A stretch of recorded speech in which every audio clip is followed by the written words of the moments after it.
नमस्ते आदरणीय दर्शकहरू, स्वागत छ। म हुँ खेम कार्की। परदेशीलाइभ.com को लागि आज हामी एकजना अतिथिसँग कुराकानी गर्न लागिरहेका छौँ।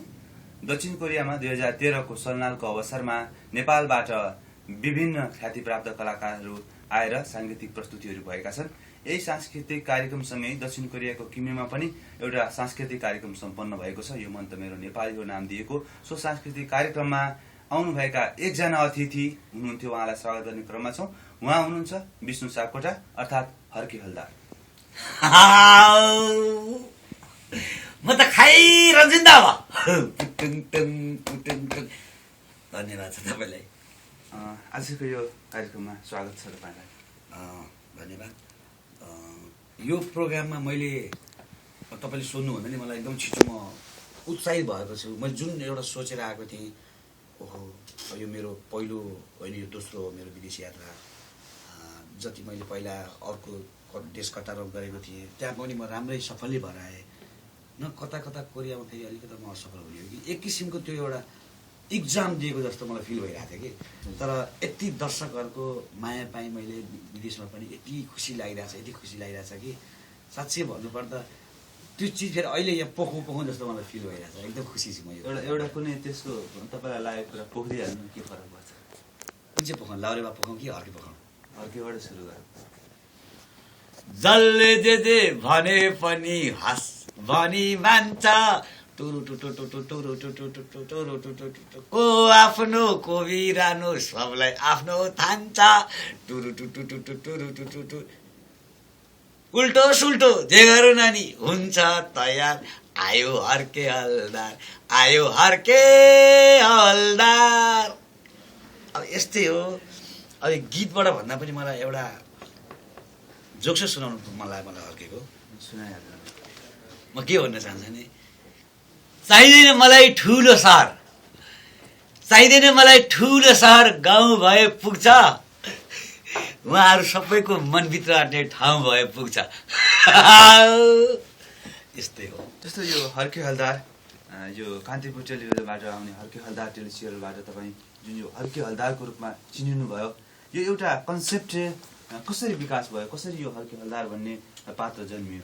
त्यसको लागि के भयो भने नेपालमा म एकचोटि कुनै दिन अपाङ्ग महासङ्घले आयोजना गरेको एउटा कार्यक्रममा म देश नेपालको केही जिल्लाहरूमा घुम्ने मौका पाएको थिएँ। अनि त्यो अवस्थामा मैले धेरै अलि त्यस्तो अलि एबनर्मल टाइपका क्यारेक्टरहरू पनि मैले देखेँ कि। र यो चिजलाई फिल्ममा पस्ने गरेर आउने प्रस्तुति हुने हो भने कस्तो हुन्छ होला भनेर मेरो मनमा भइरहेको थियो। मैले त्यस्तो ठाउँै पाएको थिइनँ कि। अनि जतिखेर मैले कान्तिपुर टेलिभिजनबाट मैले त्यो एउटा पहिलोचोटि पाएँ, त्यसपछि मैले त्यो पात्रहरूलाई यसो सम्झेर के फिल्ममा ढालेको हो, म सफल भएँ। एकदम खुसी लागिरहेछ। जस्तो तपाईँको यो फिल्म यात्रा भनौँ, टेलिसिरियल यात्रा, हजुर, जुन हास्य व्यङ्गको यात्रा कसरी सुरु चाहिँ भयो? सुरुका दिनहरूमा अब यो सरोज खनालकै नाम लिनुपर्ने हुन्छ। मैले पहिला कलाकार एकदमै मनपर्ने, मेरो घर हेटौँडा मकनपुर जिल्ला, उहाँले प्रोग्राम गर्न आउँदाखेरि उहाँहरूले गरेको देख्दाखेरि त ओहो यो कसरी गरेको होला, मैले नि गर्न पाए हुन्थ्यो होला, के गरी गर्ने होला, उत्साहित भएको। अनि त्यसपछि अब त्यतिखेर म सानो, मलाई रिहर्सल पनि हेर्न दिएन, रिहर्सलको मान्छेहरू छिराएन।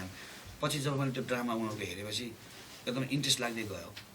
अनि मेरो दाइ यही फिल्ममा हुनुहुन्छ, गणेश सापकोटा, उहाँ भएपछि मलाई अलिक सजिलो भयो। पुल चाहिँ अब दाइ नै भन्नुपर्छ मैले। अनि त्यो भएपछि बिस्तारै चिन्जान छ। तर 20औं वर्ष त भयो। तर आज हर्के हलदार बन्नलाई 20औं वर्ष लाग्यो मलाई। 20 वर्ष भइसक्यो तपाईँको यो क्षेत्रको यात्रा? एकदमै 20 वर्ष भयो। तर जस आज सबैले चिन्नुहुन्छ।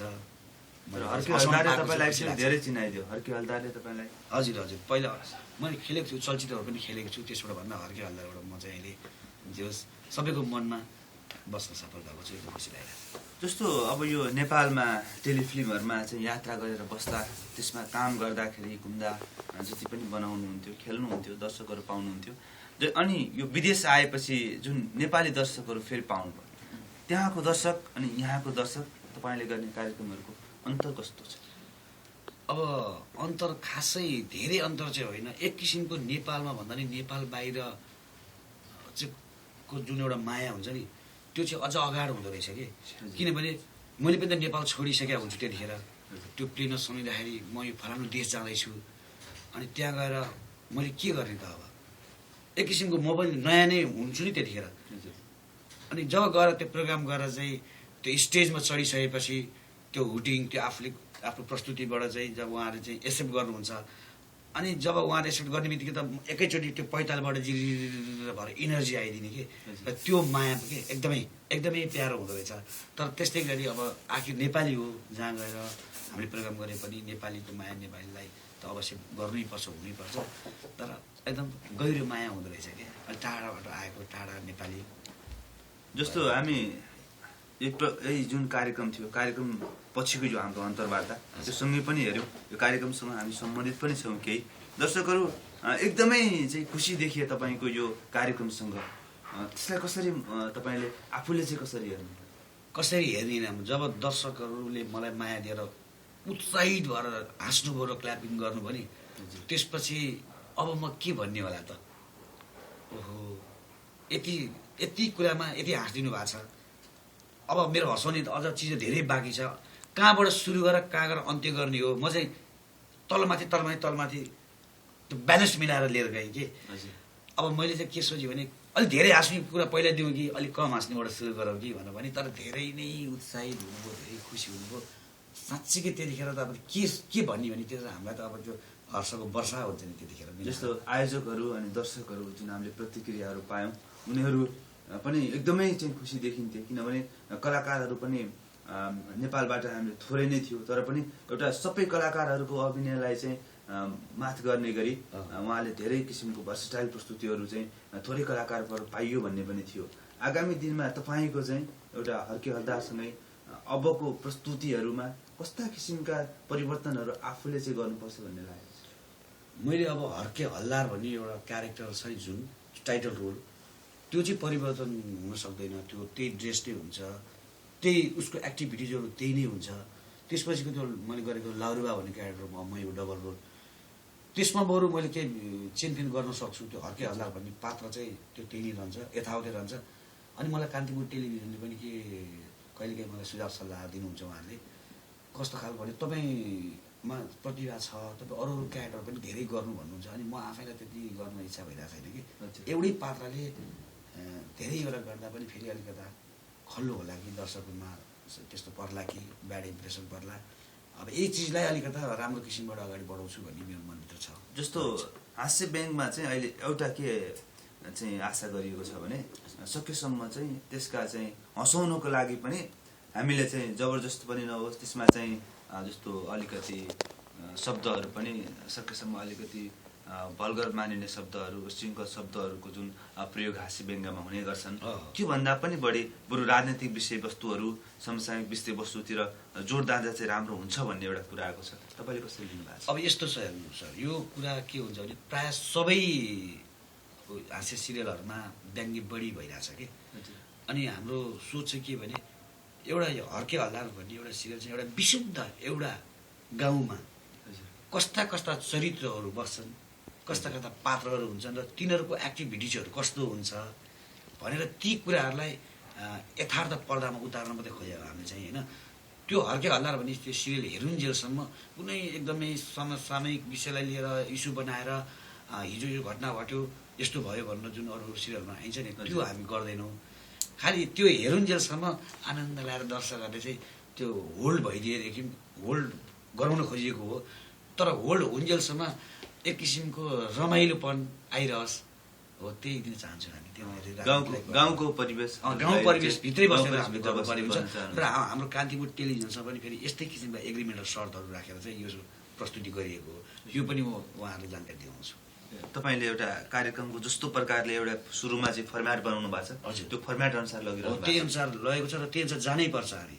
फेरि त्यो अब त्यहाँबाट हामी आउट भयो भने हाम्रो सिरियल तपाईँको जस्तो प्रतिभा त लगभग देखियो पनि जस्तो यही कार्यक्रममा पनि तपाईँले विभिन्न व्यङ्ग्यहरू हास्यहरू आफ्नो प्रस्तुत गर्नुभयो। अब जस्तो यो लाउरेबा भनेर जुन तपाईँले चाहिँ गर्नुभएको छ त्यो लाउरेबा बन्दाखेरि हर्के हल्दार बन्दाखेरि दुईटामा कस्तो यसरी पाउनु भएको छ? त्यो अब माया निकै कुरा हो दर्शकहरूबाट हामीले दर्शकहरू भनेको हाम्रो भगवान् हो भगवान्बाट हामीले जस प्रसाद थापिरहेको छु मैले भन्नै पर्छ किनभने अब कस्तो हुन्छ भने जब हर्के बनेर म जब ड्रेस लगाइसकेको हुन्छु नि त्यतिखेर म के सोच्छु मेरो म को हुइज आयो भनौँ न हर्के उसमा म को हुँ भनेर म पात्रमा डुब्छु नि त्यतिखेर मलाई लाउरे भएको मतलबै हुँदैन कि अनि ठक्क ल्याएर डाइलग हेरिसकेपछि अनि मलाई एक किसिमको त्यो हर्केको फिलिङ्सहरू आइहाल्छ कि मलाई जुरुन थाल्छ कि जब त्यो सकिसकेपछि मैले लाउरेमा भन्दाखेरि त्यो ढोका सुरुवाल टोपी अनि चस्मा अनि ठ्याक्क रातो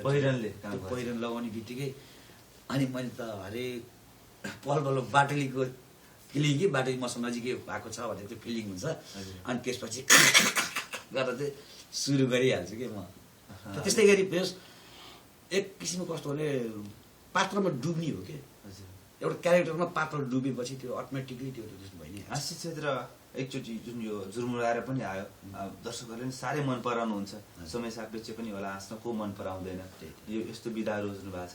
यो हाँस्य क्षेत्रको नेपालको चाहिँ परिवेश कलाकारहरू पनि धेरै आएको छन् बाहिर पनि देश विदेशमा पनि यो कलाकारहरूको धेरै माग छ।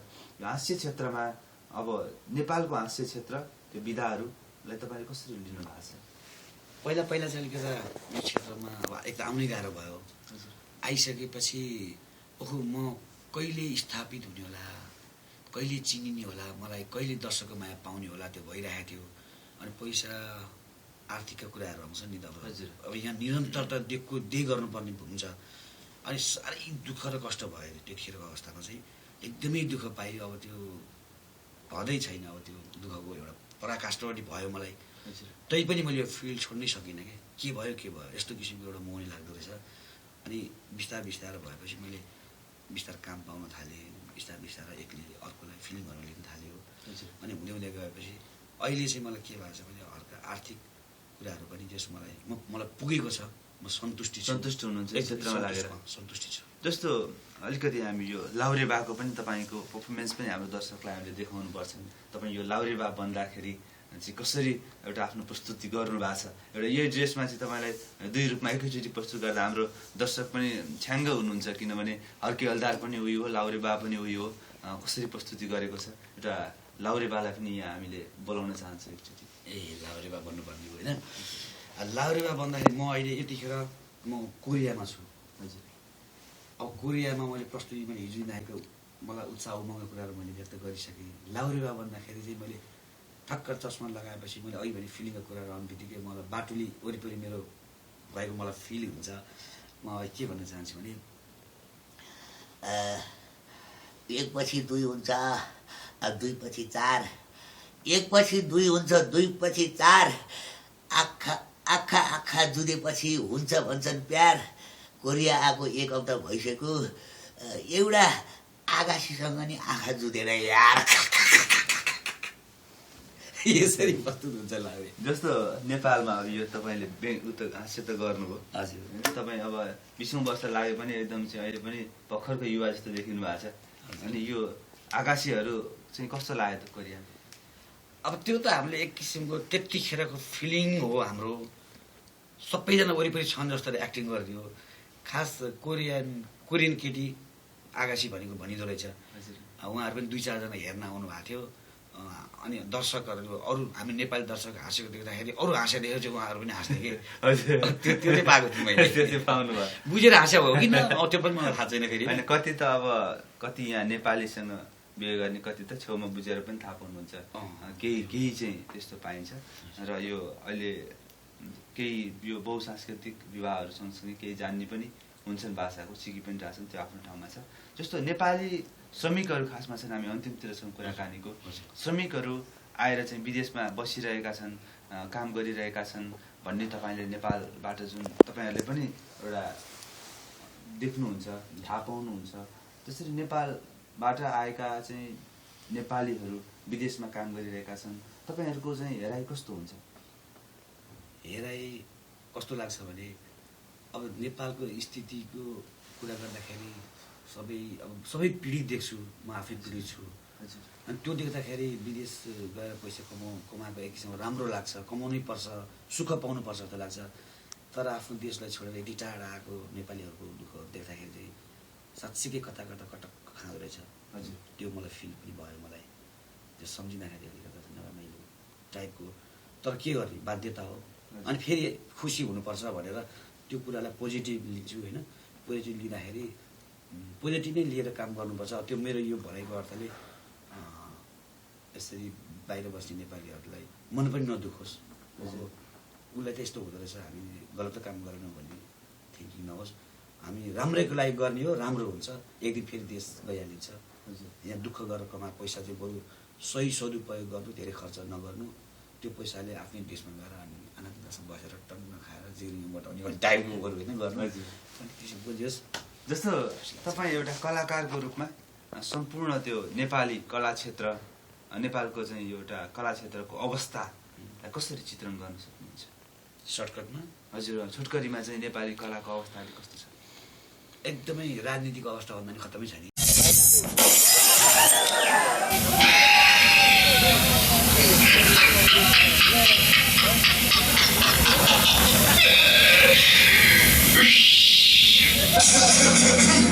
अब हाम्रो नेपालको राजनीति गर्ने नेताहरूपट्टि लाग्यो।